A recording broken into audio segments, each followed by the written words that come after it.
며칠 전에 찬양을 너무 아주 힘있게 잘해서 아멘 소리가 대단했습니다. 하나님 기뻐 받으신 줄로 믿습니다. 또 1년을 이렇게 돌아보니까 저렇게 좀 즐거운 시간이 많았구나 이런 생각이 듭니다. 우리 사람 인사하는 시간을 갖겠습니다. 하나님의 감사가 넘쳐나기를 기도합니다. 네, 감사가 넘쳐나기를 기도합니다. 영국의 위대한 설교자 스폴전 목사님이 하루는 길을 가는데 불량 소년 하나가 세상에 그 새를 막 괴롭히는 모습을 봤어요. 그래가지고 너 새를 어떻게 하려고 하니? 물었더니 괴롭히다가 죽일 거예요. 그렇게 말을 하는 거예요. 그래서 스폴전 목사님이 지갑을 열고 2파운드를 주면서 그 새를 사가지고 멀리 보냈습니다. 날려보냈어요. 이틀 후 부활주일날 이 이야기를 하면서 설교를 했습니다. 마귀는 인간을 괴롭히다가 죽이려 했습니다. 그러나 하나님께서는 독생자를 내주는 엄청난 값을 지불하고 우리를 자유하게 했습니다. 이것이 바로 십자가에 나타나는 하나님의 은혜요, 하나님의 사랑입니다. 그렇게 말씀을 전했어요. 여러분, 성경의 중심을 흐르는 강물이 있는데 그 강물은 은혜의 강물입니다. 이 은혜의 강물은 창세기부터 요한계시록까지 계속 흐르고 있어요. 그리고 그 중심에 예수 그리스도의 십자가가 위치하고 있습니다. 그래서 우리가 성경을 읽을 때, 믿음 생활할 때 은혜가 굉장히 중요해요. 은혜는 따스하고 부드러운 단어고 마음의 평안과 기쁨을 주는 거고 또 그 뜻이 얼마나 심오한지 모르겠어요.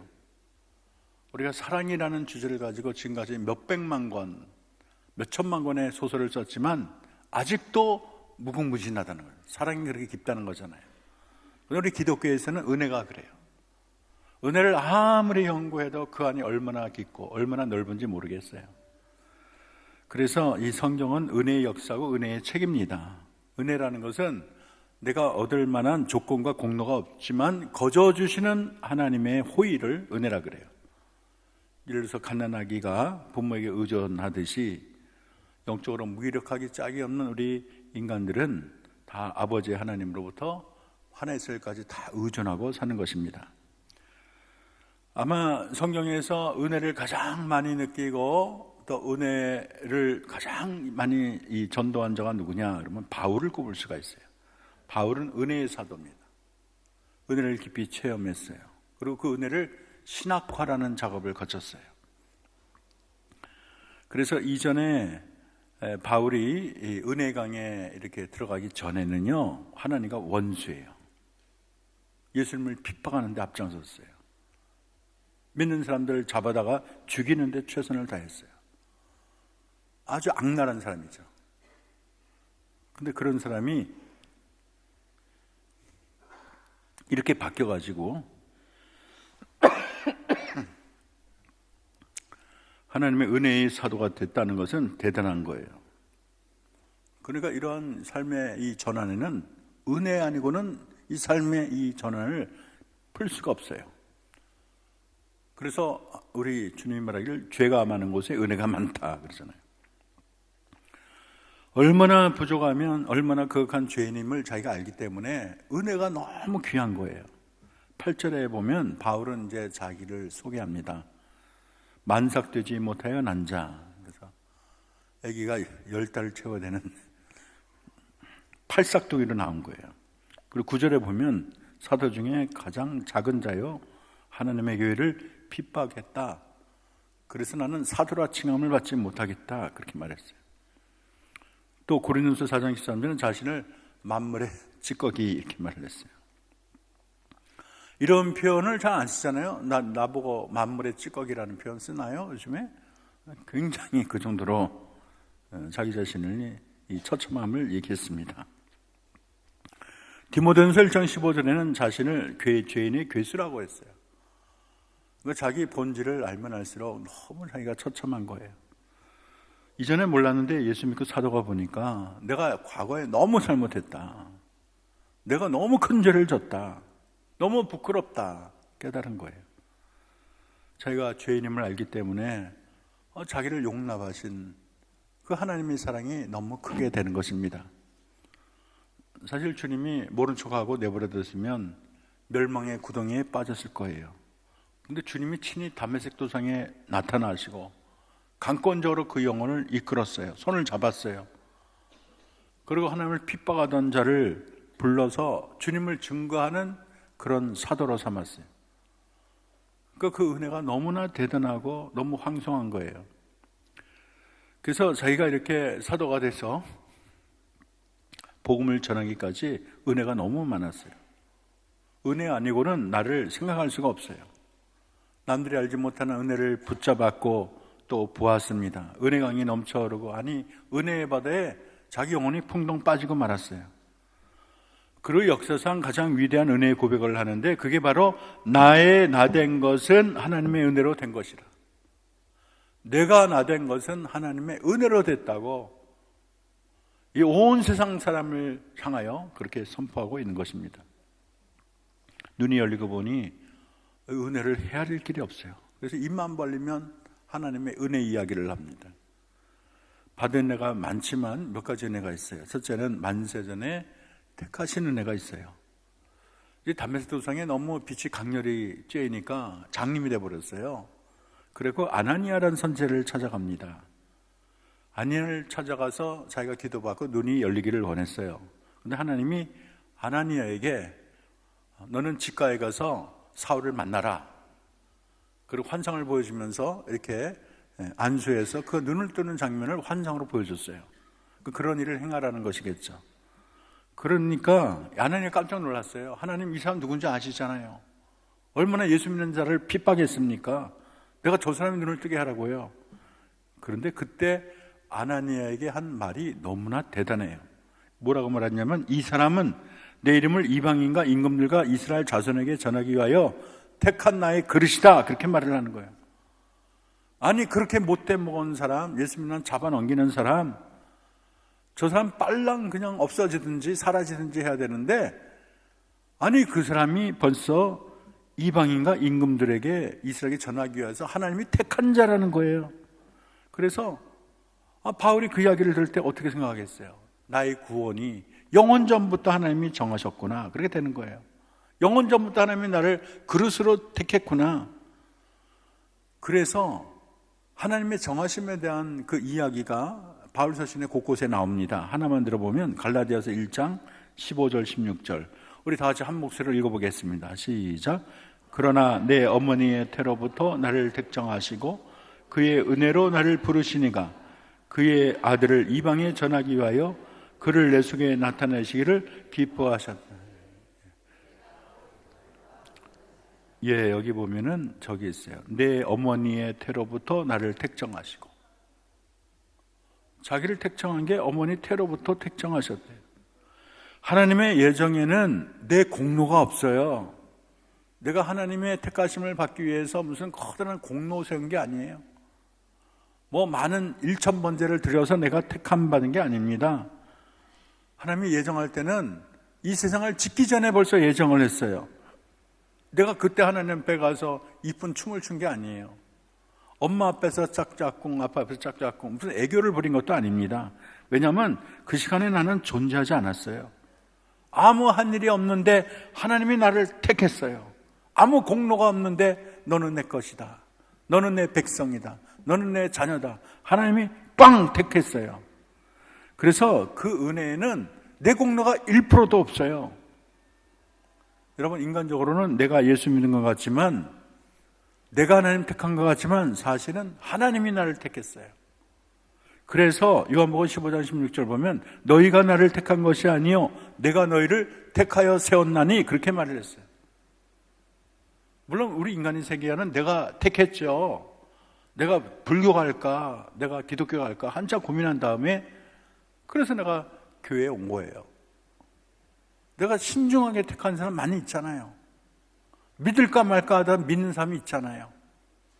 그런데 알고 봤더니 내가 택하기 전에 만세 전에 하나님이 나를 택했다는 거예요. 우리만 모를 뿐이지 내가 한 것이 아니라 하나님이 다 했다는 거예요. 그래서 우리는 그 크신 은혜를 영원히 찬송해야 되겠습니다. 두 번째는 따라합시다. 죄인을 시작. 죄인을 오래 참으시고 불쌍히 여겨주시는 은혜. 하나님이 잘하는 게 있어요. 장기가 있는데 그거는 긍휼히 여기는 거예요. 불쌍히 여기는 것이 우리 하나님이세요. 놀부는 세 다리를 잘랐지만 흥부는 싸맸잖아요. 우리 하나님은 흥부 쪽이에요. 불쌍히 여기시는 하나님. 그 자기를 그렇게 핍박했지만 즉각적으로 심판하지 않았어요. 옛날 생각하면 아찔하죠. 만약에 자기가 이렇게 못된 짓 할 때 하나님이 저를 처단했으면 자기는 끝난 거예요. 근데 하나님이 너무나 오랫동안 참으셨어요. 다 모르고 한 걸 하고, 인자하신 하나님이 다 모르고 한 걸 하고 봐줬어요. 우리 하나님의 장기는 참는 거예요. 하루 이틀이 아니라 평생을 참으시는 분이 하나님이세요. 인내하는 하나님이신데 왜 참으시나? 우리를 너무나 사랑하기 때문인 것입니다. 우리에 대한 그 말로 닿을 수 없는 사랑이 그렇게 오랫동안 참게 만드는 거예요. 애인도 사랑하게 되면은 할아버지 돼서 만나는 경우 있지 않습니까? 탕자의 아버지를 보면 부모의 속을 그렇게 썩였잖아요. 그런데도 나가서 언제 오려나, 우리 아들 언제 오려나 늘 바라보는 분이 아버지예요.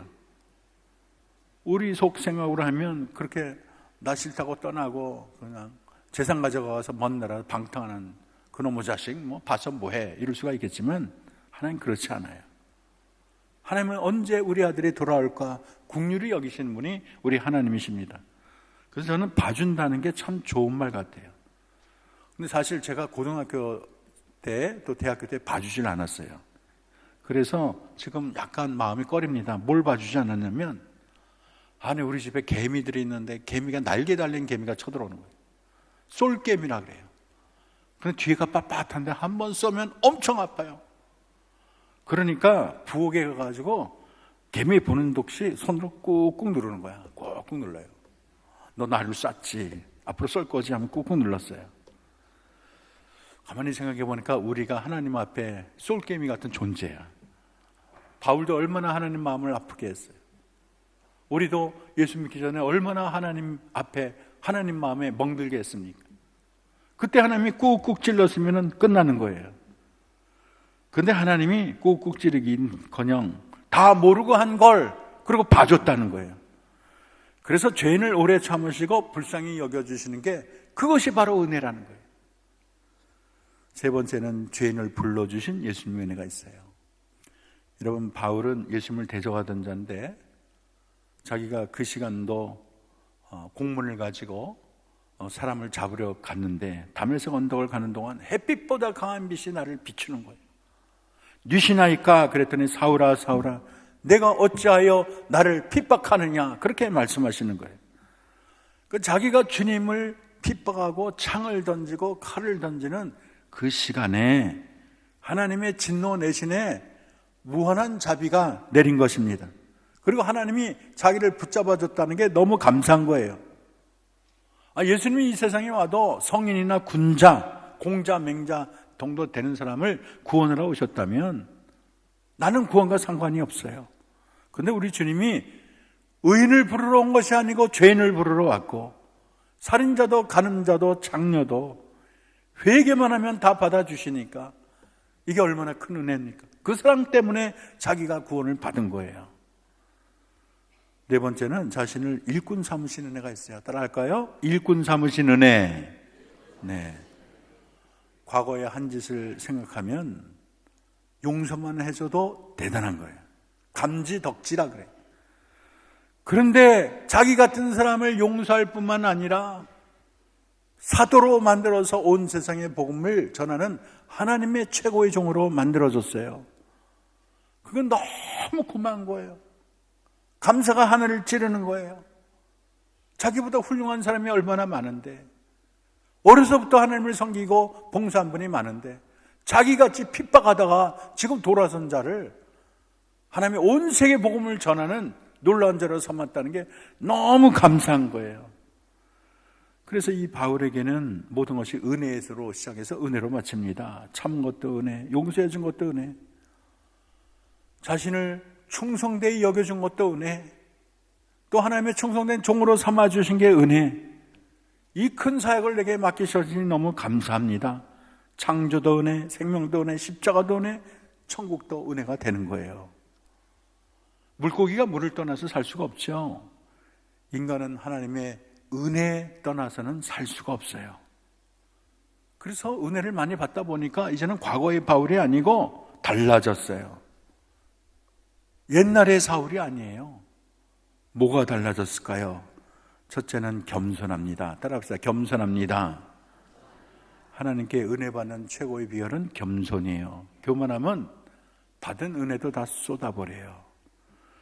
모든 것을 은혜로 받았다고 생각하지 않고 내가 잘나서 받았다, 이런 사람은 교만한 거예요. 은혜 받는데 가장 큰 걸림돌이 교만입니다. 여러분, 비가 오면 산 봉우리에는 절대 물이 쌓이질 않아요. 그러나 저 깊은 계곡에는 물이 콸콸콸콸 쏟아지는 거예요.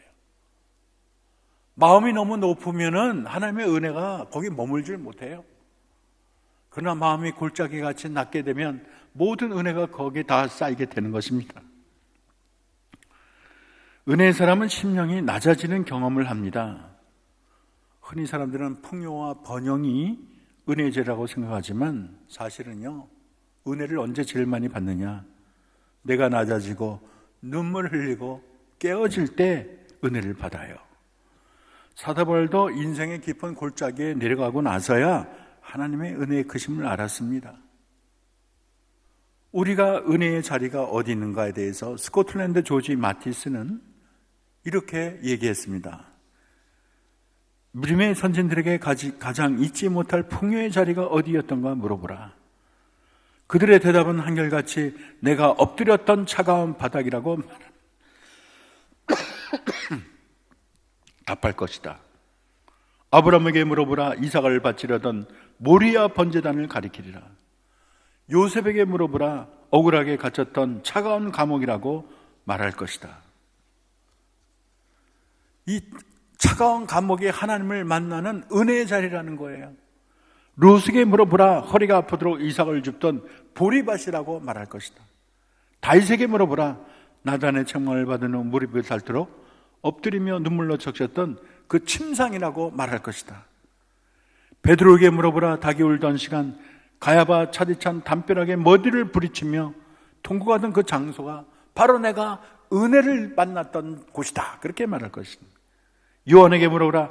밤모섬에 승리의 멸관을 던지리라. 스데반에게 물어보라. 동족들이 핏발이 선채 돌을 던지는 자리가, 돌을 던지고 자기가 죽어가는 그 자리가 은혜의 자리였다는 거예요. 요한에게 물어보라. 바울에게 물어보라. 담메색 도상에 주님의 음성을 듣고 눈이 멀었던 그 장소를 이야기할 것이다. 담메색 도상에서 강력한 빛에 눈이 멀었는데 거기가 바로 은혜의 장소라는 거예요. 여러분, 내가 뜻하지 않은 고난과 어려움 때문에 하나님의 은혜가 떨어졌다고 푸념하지 맙시다. 지금 당하는 내 고난이 바로 귀중한 변화의 시간이고, 거기에 하나님의 아름다운 씨앗을 잔뜩 뿌리고 그 씨앗이 점점 자라 열매를 맺고 하나님께 영광이 되게 될 것입니다. 그래서 내가 눈물 나는 상황, 내 인생이 왜 이렇게 안 풀리나? 내가 왜 큰 어려움에 당해야 되나? 왜 내 자녀가 나를 괴롭히나? 내가 왜 이별의 슬픔을 줬을까? 내가 왜 죽을 병에 걸렸나? 수많은 어려움이 있을 때 낙심하지 말고, 그 자리가 바로 은혜의 자리고 그 자리가 주님을 만날 자리인 줄로 믿습니다. 그리고 은혜의 사람은 따라할까요? 더욱 충성합니다. 너무 은혜가 고마우니까 10절에 보니 은혜가 너무 고마워 은혜가 헛되지 않도록 주를 위해 모든 사도보다 수고한다 그랬어요. 내가 교만해서 수고 많이 하는 게 아니에요. 은혜를 알았기 때문에 더 수고하는 거예요. 은혜 받은 자는 은혜에 맞는 행동이 요구됩니다. 근데 은혜를 알면 더 몸바쳐 충성하지 않을 수가 없어요. 사도 바울은 주님의 십자가 은혜를 받은 자는 자신을 위해 살지 말고 자기를 위해 생명을 바치신 그분을 위해 살아야 된다고 말을 하고 있어요. 얼마나 멋진 말입니까? 고린도서 5장 15절, 그가 모든 사람을 대신하여 죽으심은 살아있는 자들로 하여금 그들 자신을 위하여 살지 않고 오직 그들을 대신하여 죽었다가 다시 살아나신 이를 위하여 살게 함이라, 그렇게 말을 했어요. 너무 은혜가 고마워서 이 구매를 어떻게 갚나 놀랍도록 수고를 하는 거예요. 정말 사도 바울의 삶을 보면 초인간적인 삶을 살았어요. 너무 많이 수고하고 너무 많이 일하고 많은 업적을 남긴 자가 사도 바울입니다. 셀 수 없는 사람을 전도하고 수많은 교회를 개척하고 많은 서신을 저술했어요. 그래서 신화성경에 로마에서 빌레몬까지가 다 사도 바울이 쓴 13권이 다 사도 바울이 쓴 글이에요. 그리고 예수님의 복음을 아시아 유럽에 다 전한 자가 사도 바울입니다. 얼마나 핍박을 받고 매맞고 굶주리고 감옥에 갇히고 풍랑을 만나고 40에 한 대 감한매를 맞는데 40대 맞으면 죽기 때문에 그렇다는 거예요. 그리고 돌에 맞아서 이젠 죽었구나 하고 떠났는데 그때 부시시 일어나는 사람이 사도 바울이에요. 그래서 로마서 14장 7, 8절을 보면 우리 중에 누구든지 자기를 위하여 사는 자 없고 자기를 위하여 죽는 자 없도다. 우리가 살아도 주를 위하여 살고 죽어도 주를 위하여 죽나니, 그렇게 말을 했어요. 이거는 아무나 할 수 있는 말이 아니에요. 하나님께 내 생명을 바친 자만이 할 수 있는 말이에요. 주님을 위해서 나는 죽어도 좋다, 이런 자만이 할 수 있는 믿음의 고백이 되는 것입니다. 시편 116편의 시는 이렇게 말을 해요. 여호와께서 내게 주신 은혜를 무엇으로 보답할까? 내가 은혜를 너무 많이 받았는데 다 갚지는 못해도 이걸 갚아야 되는데 어떻게 갚을까? 내가 이 땅에 숨 쉬는 동안 그 은혜를 조금이라도 갚을 수 있나? 이런 마음이 하나님의 신금을 울리고 하나님이 감동을 하고, 야, 내가 너 때문에 살맛이 난다. 내 때문에 내 체중이 내려간다. 너무 훌륭하다. 하나님이 감탄하는 줄로 믿습니다. 세 번째는요, 은혜의 사람은 따라다 자랑하지 않습니다. 이렇게 주를 위해서 생명 바쳐 헌신하고도 뭐라고 말하냐면, 모든 사도보다 더 많이 수고하였으나 내가 한 것이 아니요 나와 함께 하신 하나님의 은혜로다 그랬어요. 내가 많이 일했다고 하지만 내가 한 것이 아니고 하나님이 했다는 거예요. 내가 했다 그러고 또 하나님이 했다 헷갈려요. 무슨 말이냐면, 겉으로 보면 내가 한 것 같지만 실제는 내 안에서 하나님이 다 했다는 거예요. 여러분, 인형 갖고 이렇게 연극하는 사람 있잖아요. 손을 쑥 넣어가지고 여러분 안녕하세요 하고 말을 하잖아요. 근데 그 인형이 한 것 같지만 손을 쑥 빼면 푹 쓰러지잖아요. 실제 한 거는 그 안에 사람이 한 거예요. 그러니까 겉으로는 내가 한 거지만 실제로는 하나님이 다 했다는 거예요. 누가 중요합니까? 하나님이 중요해요. 내가 한 것처럼 보이지만 그게 아니라는 거예요. 하나님이 다 하셨습니다. 따라합니다. 하나님이 다 하셨습니다. 그래서 생명 바쳐 충성하지만 내가 했다고 말하지 않고 자기는 없어지고 모든 것이 하나님의 은혜라고 선언하고 있습니다. 이게 위대한 거예요. 근데 이게 쉽지가 않아요. 왜냐하면 하다 보면 자기를 광내고 싶어 해요. 내가 했다. 내가 한 거야. 저 피아노 내가 헌금한 거야. 교회 질 때 내가 제일 열심히 했어. 내가 이런 봉사를 했어. 우리 교회 절반은 내가 전도한 거야. 내가 이게 사람들의 못된 본성이에요. 옛날에 보면 훈장을 그냥 쫙 달고 나오잖아요. 나 이렇게 많아 자랑하는 거예요. 국회의원 선거할 때 보면 뭐 별의별 이력이 10몇 가지 이력인데 쓸만한 건 하나도 없어. 근데 그렇게 이력을 많이 내서. 근데 은혜의 사람은요, 은혜의 바닷물에 깊이 절었는지 자기의 의, 자기 공로는 발붙일 틈이 없어요. 내가 했지만 내가 한 게 아니야. 진짜 그 일을 하신 분은 하나님이야. 나를 보지 말고 하나님을 봐. 내게 영광 돌리지 말고 하나님께 영광을 돌려. 그분이 다 하신 거야. 이것이 은혜 받은 자의 마땅한 자세인 줄로 믿습니다. 마지막으로 은혜의 사람은요, 따라합시다. 늘 감사합니다. 감사가 많은 사람이 하나님의 사랑을 받아요. 우츠무라 간조가 말했어요. 감사는 은혜 받는 그릇이다.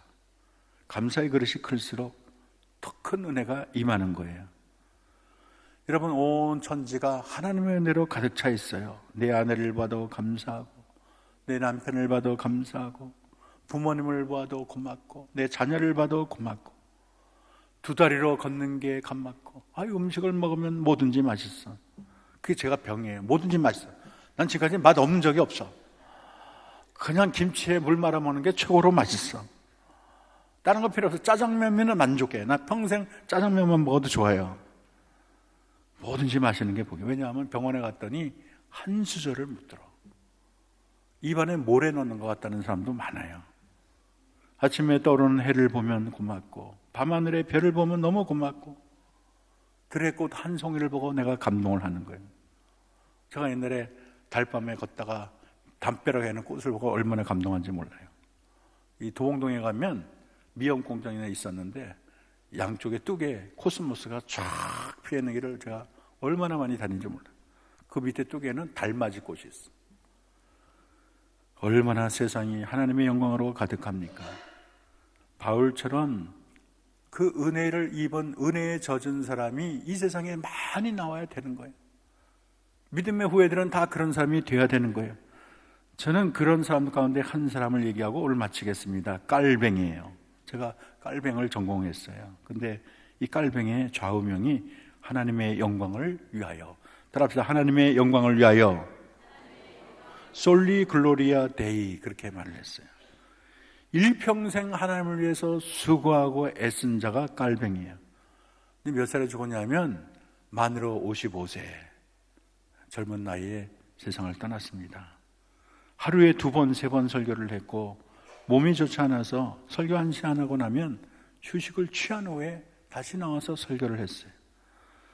이 깔병은 얼마나 병이 많은지 몰라. 위궤양, 관절, 천식, 폐병, 장출혈, 치질, 신장결석, 거기다가 스트레스성으로 머리가 너무 두통에 시달리는 거예요.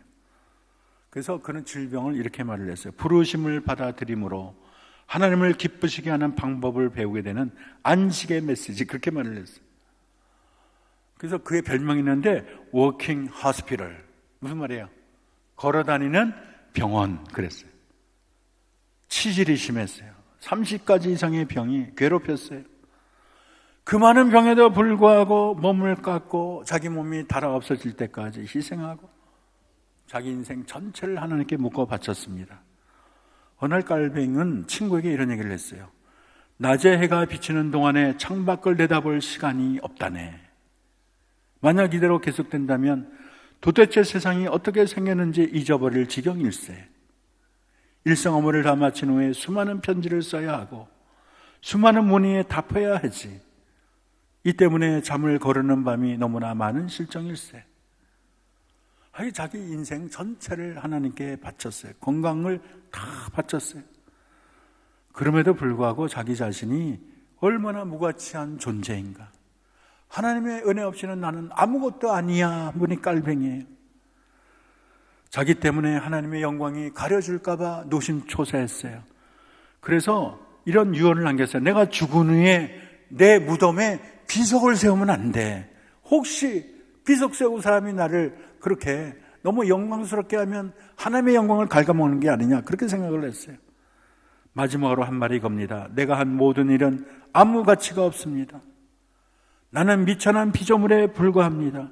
나는 그리스도를 위하여 살고 죽는 것으로 충분합니다.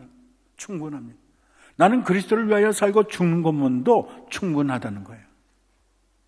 그의 뜻을 받들어 묘지를 비석도 안 세웠어요. 지금도 무덤이 어딘지를 몰라요. 근데 무덤이 여기 나타났잖아요. 잘 졌네. 저건 후대에 어떤 사람이 깔병을 기리기 위해서 그냥 만든 거예요.